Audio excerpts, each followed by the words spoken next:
kardeşlerimiz büyük bir mücadele içerisindeler.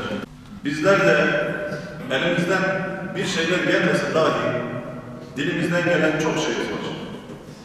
Gerek yetkililere sesimizi duyurmak için yapabileceğimiz mitingler var, gösteriler var, eylemler var.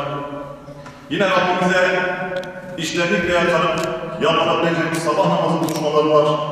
Bu şekilde dua programları var. Bunların hepsini hangi STK, hangi cemaat yapıyorsa yapsın. Koşa koşa gidip katılmak mecburiyetindeyiz. Bizim en büyük silahımız hiç şüphesiz ki duamızdır.